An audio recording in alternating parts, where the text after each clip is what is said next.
Commander of the Empire stood on the bridge of his flagship, watching the holographic display with barely contained disgust. The small blue planet called Earth rotated slowly before him, its primitive surface dotted with what the humans called cities. To his trained eye, they looked more like scattered ant hills. "These are the creatures that dare to resist the Empire," he asked his aide, Lieutenant A.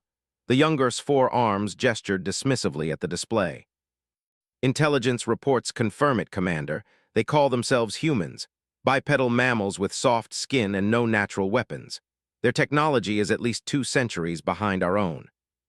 His mandibles clicked in amusement. The Empire had conquered 47 worlds in the past decade. Each species had tried to resist, and each had failed miserably. Though with their diamond-hard carapaces lasted 3 days. The energy beings of Nexus Prime managed a full week before surrendering. Yet here were these soft, pink creatures thinking they could stand against the might of the Empire. "What weapons do they possess?" inquired, though he expected the answer to be laughably inadequate. A consulted her data pad. "Primitive kinetic weapons that fire metal projectiles, chemical explosives, some basic energy weapons, but nothing that can penetrate our shields. Their largest ships are barely the size of our fighters." The bridge crew erupted in chittering laughter. Captain, the ship's weapons officer, slammed his clawed fist on his console. "Commander, we could conquer this world before the next meal cycle." Was about to agree when the communications officer raised one of his hands. "Sir, we're receiving a transmission from the planet's surface. They're requesting to speak with our commanding officer." "Put it through," commanded. "Let's hear what these primitives have to say." The main screen flickered, and the image of a human appeared. The creature was smaller than had expected, with pale skin and short brown hair. Unlike the impressive 8-foot frames and natural armor plating, this human looked fragile enough to break with a gentle squeeze. "I am General Hayes of the United Earth Defense Force," the human said. Her voice was steady, but could sense the fear beneath it. "I speak for all of humanity when I ask you to reconsider your invasion plans." Leaned forward in his command chair. "I am Commander of the Empire. Your world has been selected for conquest and resource extraction. Surrender now, and your deaths will be swift." The human's expression didn't change. "We cannot surrender, Commander. This is our home. We will defend it with everything we have." The bridge crew burst into laughter again. I was practically doubled over with mirth. "Everything they have," she wheezed. "What are they going to do, throw rocks at us?" General Hayes continued speaking as if she hadn't heard the mockery. "I've been authorized to share some information with you, Commander. Perhaps it will help you understand what you're facing." "Speak quickly, primitive. My patience wears thin." 300 years ago, humans were scattered across dozens of worlds. We fought amongst ourselves constantly. Wars that lasted decades, conflicts that consumed entire continents. We perfected the art of killing our own kind with an efficiency that would surprise you. Some amusement began to fade. There was something in the human's tone that he didn't like. 50 years ago, we faced our first alien invasion. The thought we would be easy prey, just like you do? They were wrong. We didn't just defeat them, we erased them from existence. Their entire species is now extinct." "Impossible," I scoffed. "They were a level 3 civilization. They had plasma weapons and energy shields." General Hayes smiled, and for the first time felt a chill run down his spine. "Yes, they did. They also made the same mistake you're making right now. They underestimated human soldiers." The transmission cut out, leaving the bridge in sudden silence. Stared at the blank screen for a long moment before turning to his intelligence officer. "What do we know about this species?" he demanded. The officer's skin had turned a pale blue, a sign of nervousness among. "Sir, they were indeed a level 3 civilization. They disappeared from all known space approximately 50 years ago. We assumed it was due to internal conflicts or natural disaster." "Find out everything you can about their disappearance," ordered, "and double-check our intelligence reports on human military capabilities." As his crew scrambled to follow his orders, couldn't shake the memory of that human smile. It reminded him of something his grandfather once told him about hunting the great serpents of Prime. "Beware the prey that doesn't run, young one. It might not be prey at all." The invasion began at dawn, Earth time. Deployed his forces exactly as planned. A standard orbital bombardment followed by ground troops to secure key locations. His fleet of 50 ships took positions around the planet while his warriors prepared for an easy victory. The first sign that something was wrong came when his bombardment cannons fired at the human cities. The energy beams that should have carved through buildings like butter simply disappeared, absorbed by some kind of invisible barrier. Report barked. Sir, the humans have some kind of energy absorption technology. Our plasma cannons are having no effect on their defensive shields. Frowned, the intelligence reports had made no mention of such advanced technology. Switch to kinetic bombardment. Fire the mass drivers. The massive tungsten rods streaked down from orbit, each one carrying enough kinetic energy to level a city block. They struck the barriers around the human settlements and simply stopped, hanging in midair for a moment before being somehow redirected harmlessly into the ground. Impossible, A whispered. How are they doing this? Before could respond, his tactical officer called out in alarm. Sir, I'm detecting massive energy signatures rising from the planet's surface. Multiple contacts moving fast. The main screen shifted to show dozens of small craft rising from Earth's atmosphere. They were sleek and angular, moving with a speed that made fighters look sluggish by comparison. Human fighters, Captain reported. But sir, they're moving at impossible velocities. My instruments show they're pulling over 30 gravities in their turns. No organic pilot could survive those forces. Watched in growing unease as the human craft approached his fleet. They moved like nothing he had ever seen, executing maneuvers that physics as he understood it. Open fire, he commanded. All batteries target those fighters. His ships unleashed a barrage of plasma fire that should have vaporized the approaching humans.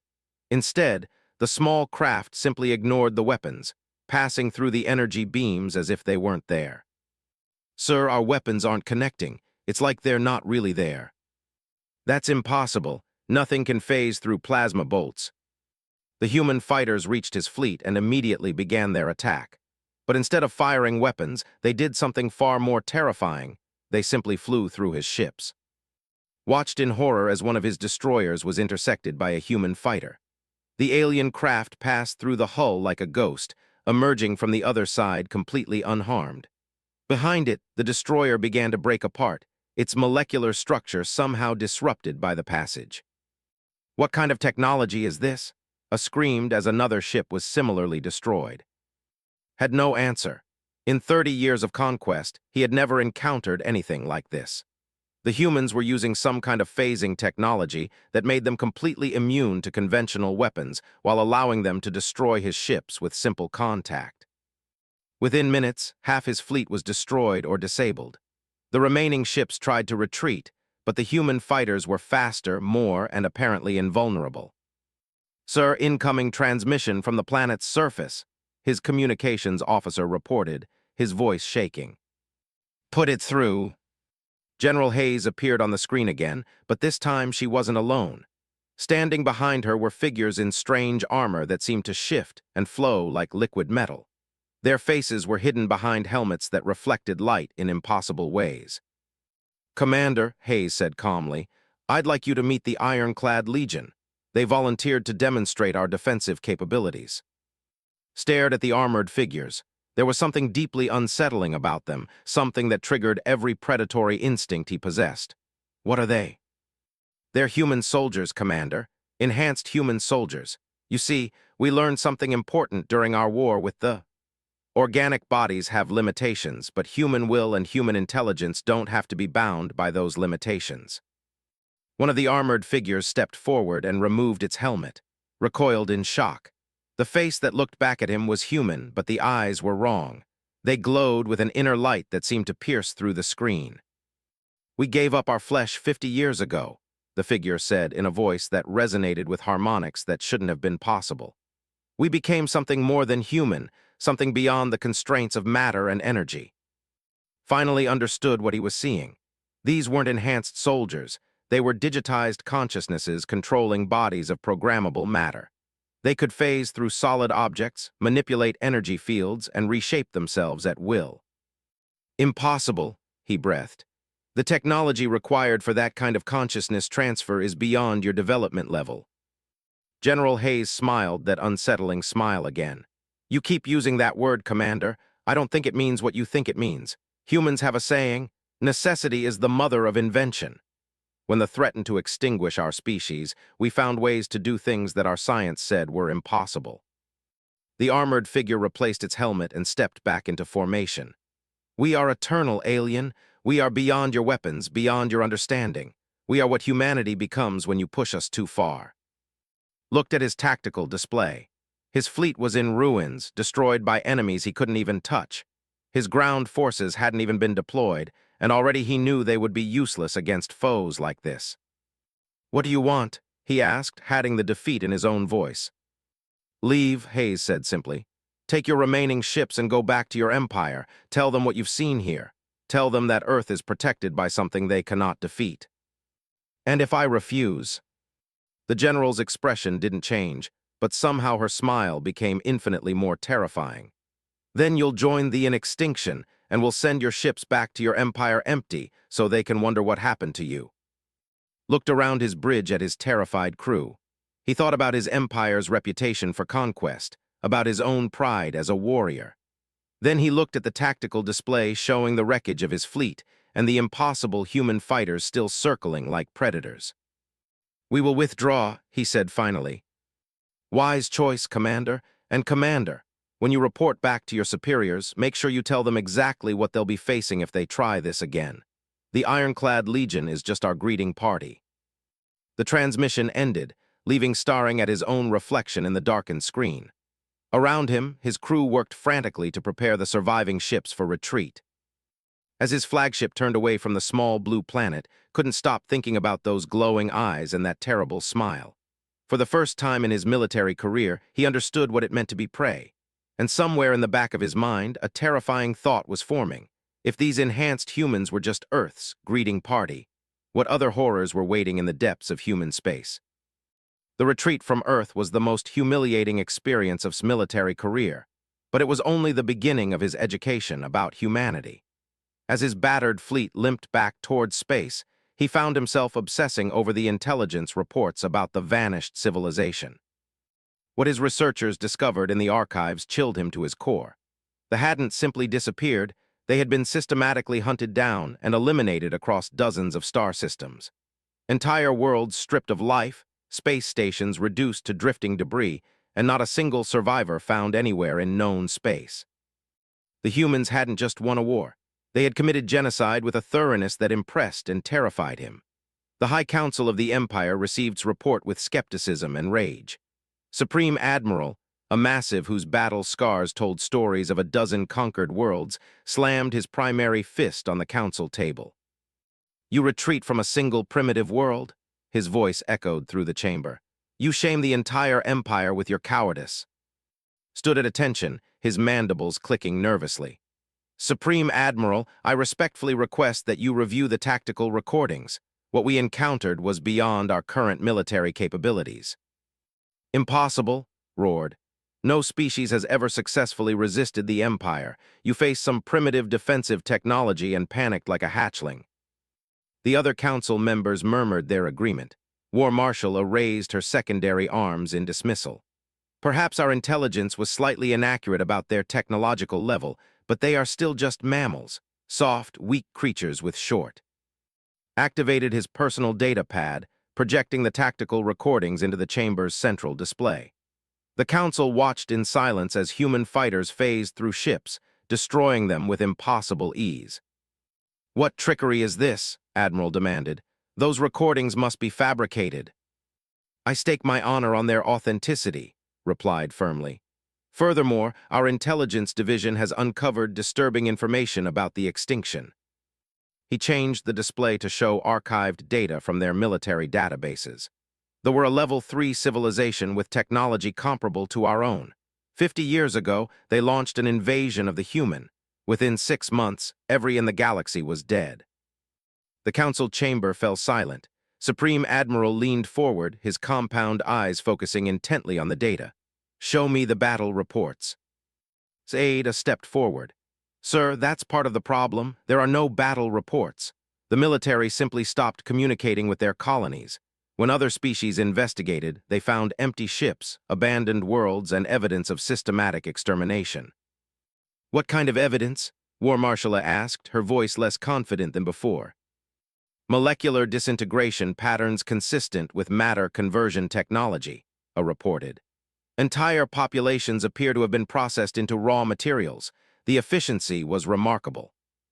Admiral's skin shifted to a pale blue. Matter conversion, that's theoretical technology at best. The energy requirements alone would require the complete sacrifice of organic form, interrupted. Which brings us to what I encountered at Earth. Those armored beings called themselves the Ironclad Legion. They weren't enhanced soldiers wearing armor. They were human consciousnesses inhabiting bodies of programmable matter. Supreme Admiral stood slowly, his massive frame casting shadows across the chamber. You're suggesting that these humans have abandoned their biological forms. Not all of them, clarified. General Hayes was clearly still organic, but the soldiers I saw, they had transcended physical limitations. They could phase through matter, manipulate energy fields, and reshape their bodies at will.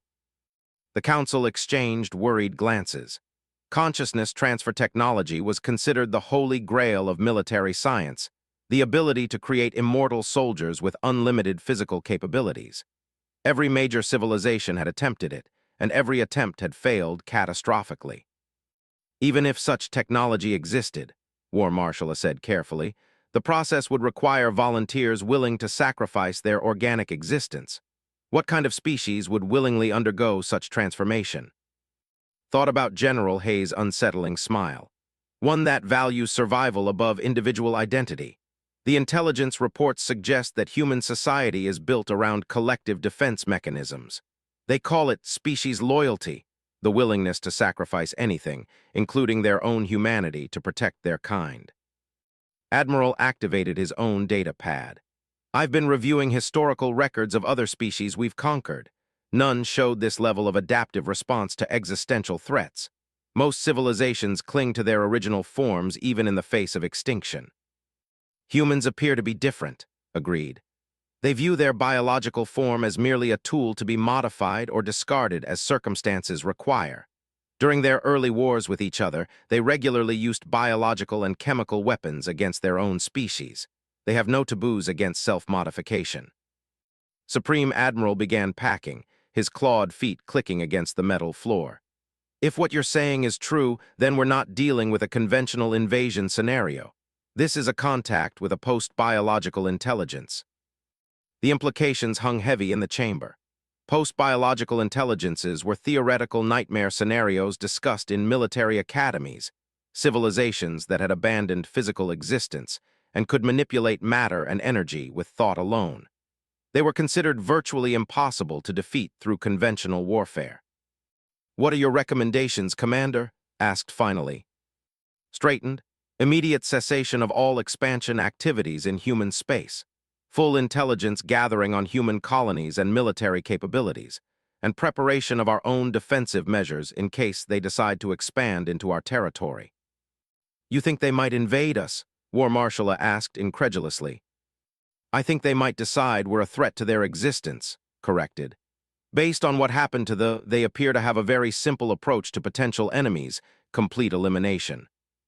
Admiral brought up a galactic map showing territory relative to known human space. "They have 17 colonized worlds compared to our 47. Their population can't exceed 2 billion individuals. Even with advanced technology, they lack the numbers for a major offensive." Shook his head. "You're thinking in conventional terms. Post-biological entities don't require traditional supply lines, life support, or rest periods. A single Ironclad Legion member could potentially infiltrate and destroy an entire star system." The chamber fell silent again as the Council absorbed this possibility. Finally, Supreme Admiral returned to his seat. "Very well, I'm authorizing a complete intelligence review of human capabilities. Commander, you will lead a covert reconnaissance mission to human space. Gather information but avoid all contact with their military forces. And if they detect our presence?" His expression was grim. "Then we'll discover whether the Empire's survival depends on coexistence or preemptive action." 3 weeks later, found himself commanding a stealth ship on the edges of human space. The vessel, equipped with the Empire's most advanced cloaking technology, slowly approached the outer colonies of humanity's expansion. What they discovered every expectation. The first human colony they observed was New Geneva, a world that intelligence reports indicated was primarily agricultural. Through long-range sensors, they detected massive industrial complexes hidden beneath the planet's surface. Energy readings suggested manufacturing capabilities that rivaled the Empire's primary shipyards. "Sir, I'm detecting unusual energy signatures from the planet's surface," reported Sensor Officer Al. "The patterns are consistent with matter compilation technology." Who had insisted on joining the mission, looked up from her console in alarm. "Matter compilation? They're literally creating materials from energy." Studied the readings. Matter compilation was another theoretical technology that required enormous energy inputs and precise quantum control. The fact that humans were using it for basic manufacturing suggested their energy generation capabilities were far beyond what anyone had imagined. "Take us closer to the next colony," he ordered. "Maintain maximum stealth." The second world, designated New Tokyo, appeared to be a research station according to their files. What they found instead was a fortress world covered in defensive installations that their sensors couldn't properly identify. "Sir, those structures aren't showing up clearly on our scans," Al reported. "It's like they're partially phased out of normal space-time." "Dimensional defense systems," A whispered.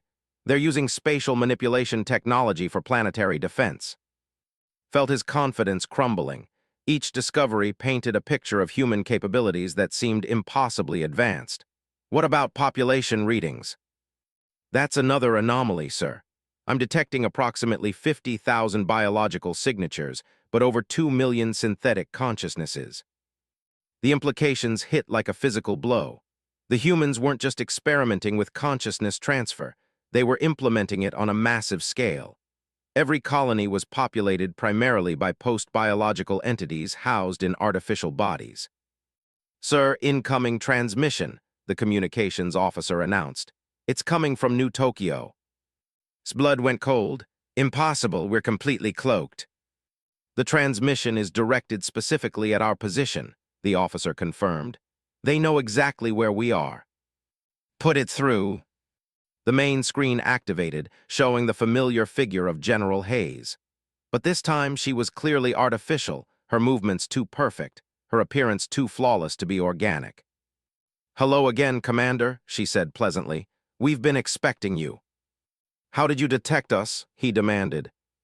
"Your stealth technology works by bending electromagnetic radiation around your ship," Hayes explained.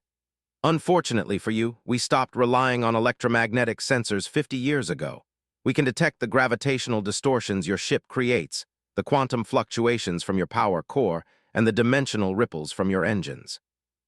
Realized that not only were they completely visible to human sensors, but their technology was hopelessly obsolete by human standards. "We're not here to attack," he said quickly.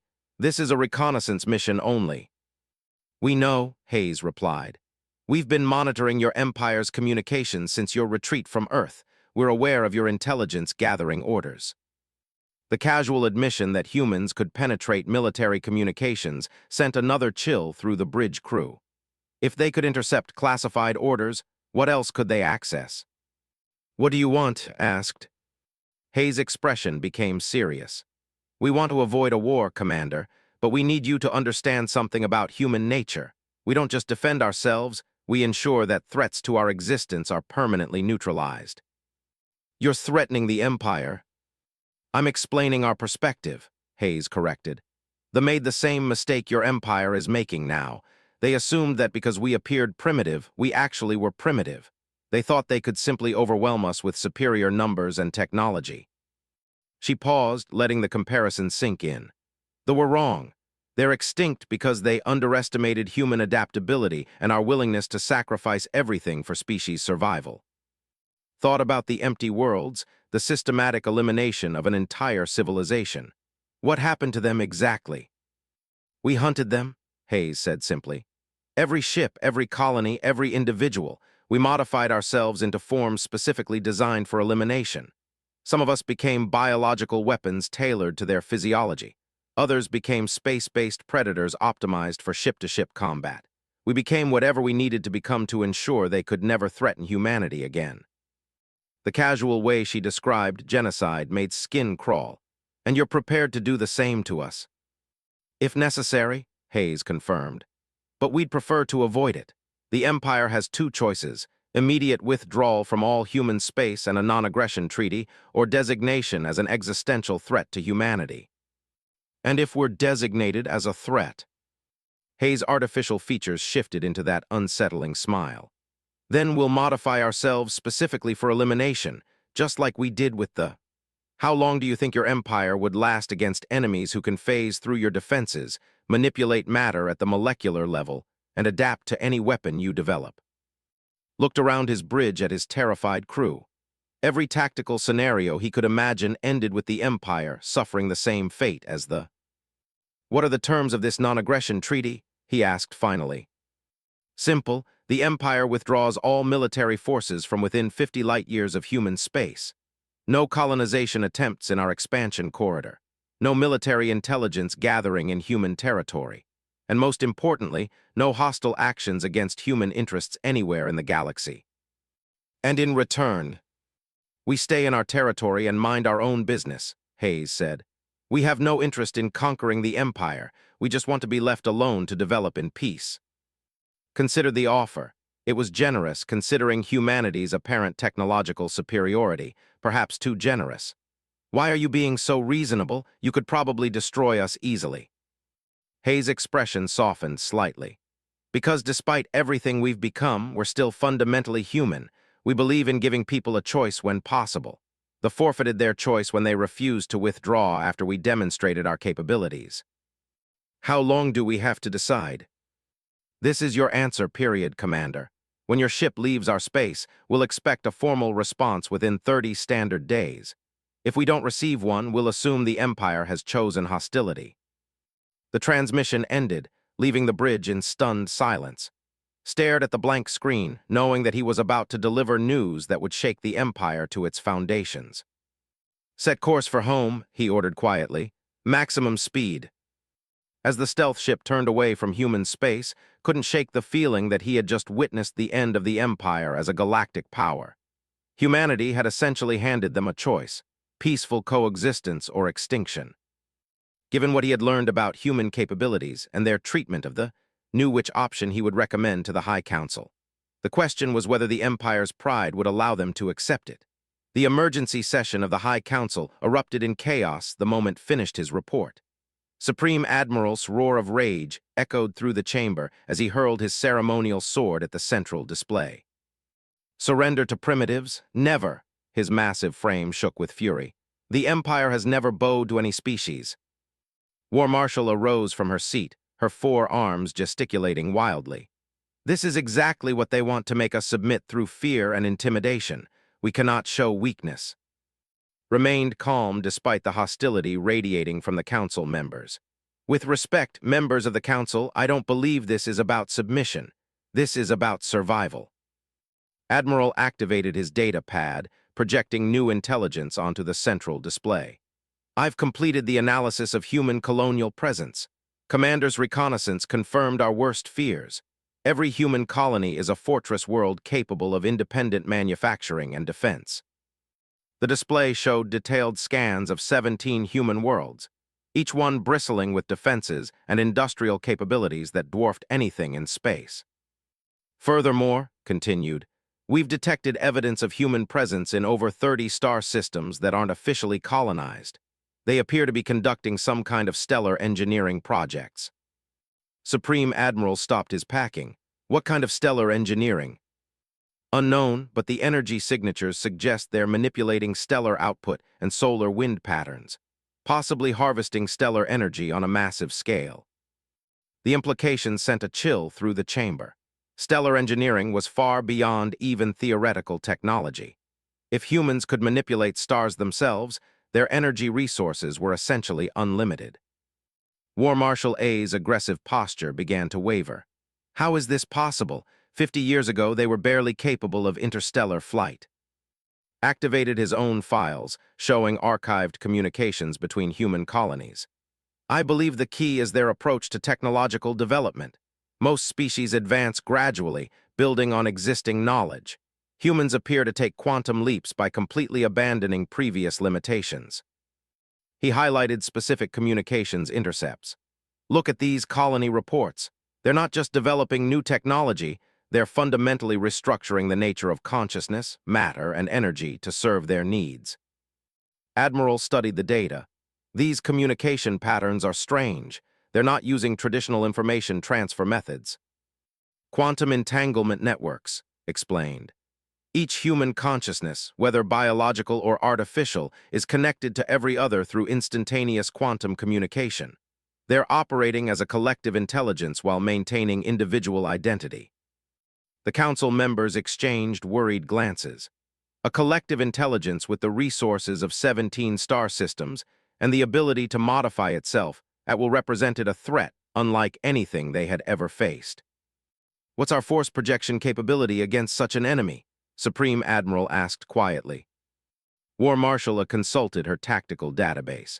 Our entire fleet consists of 12,000 ships across all classes. Based on the reconnaissance data, each human fortress world could probably defend against our entire fleet single-handedly. And if they decided to attack us? The silence stretched uncomfortably before Admiral answered. Our defensive capabilities are designed for conventional warfare against organic enemies, against post-biological entities who can phase through matter and manipulate energy at the quantum level. We would be defenseless. Supreme Admiral slumped back into his command throne. For the first time in his military career, he was facing an enemy that couldn't be defeated through force of arms. "Show me the terms again," he ordered.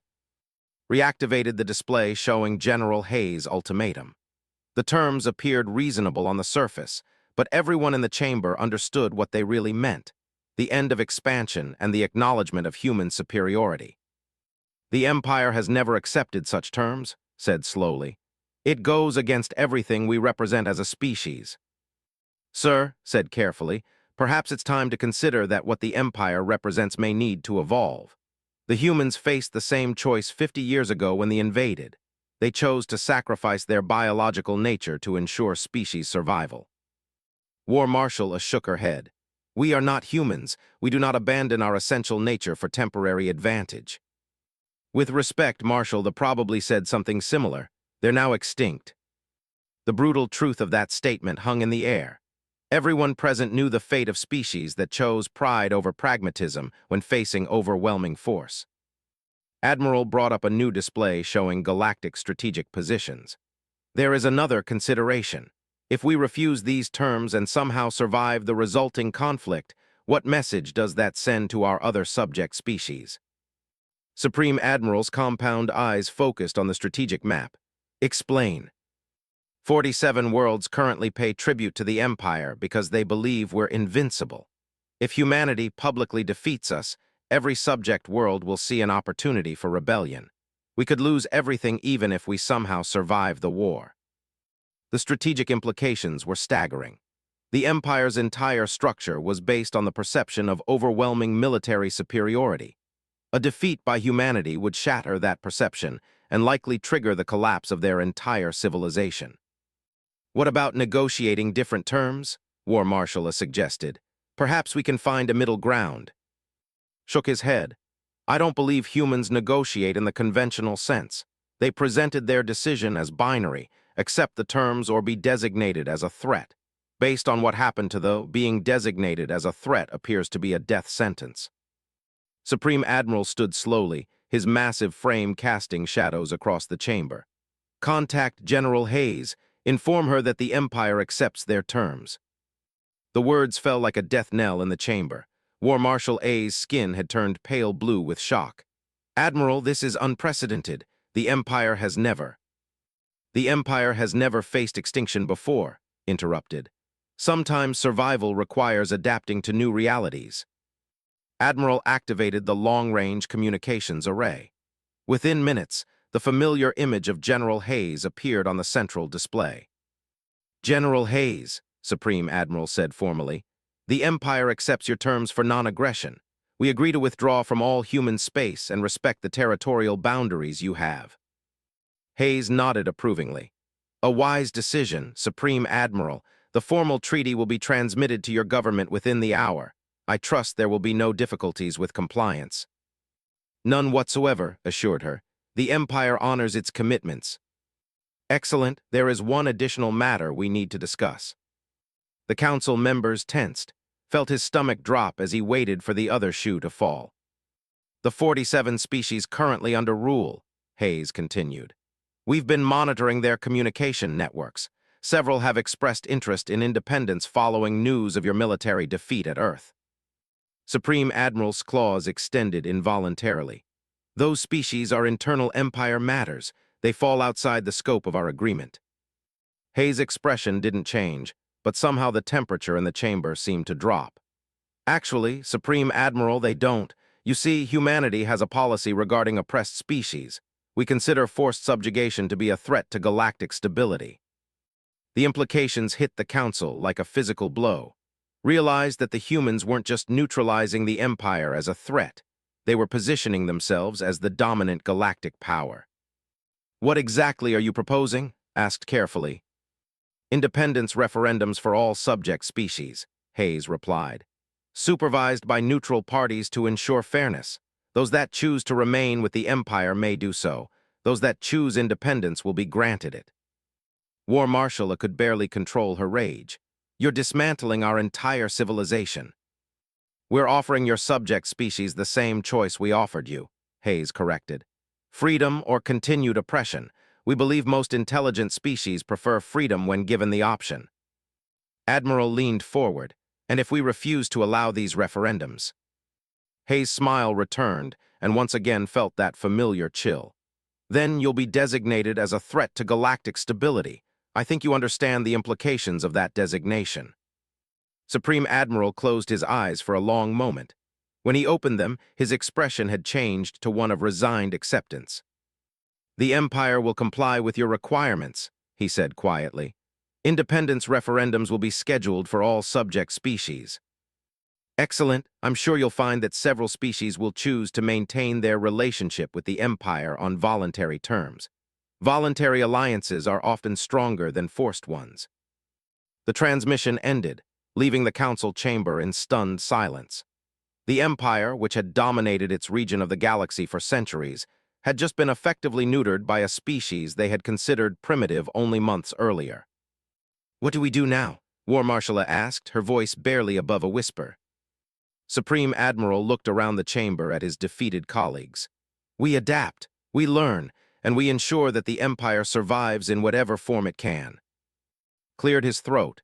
"Sir, there may be opportunities in this situation. If humans are positioning themselves as protectors of galactic freedom, aligning with them could provide security benefits." "You're suggesting we become human allies." "I'm suggesting we become partners in galactic stability. Humans clearly have the power to enforce their will anywhere in the galaxy. Being on their side seems preferable to being in their way." Admiral nodded slowly. "The commander has a point. Several of the species we've observed have thrived under human protection. They maintain their independence while benefiting from human technology and security guarantees."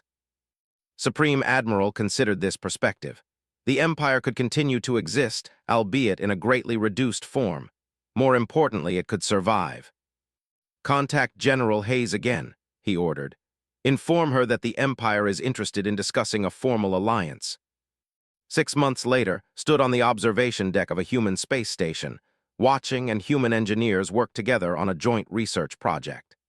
The independence referendums had proceeded exactly as the humans predicted. Most species chose freedom, but several had elected to maintain voluntary relationships with the Empire. The Empire still existed, but it was fundamentally different.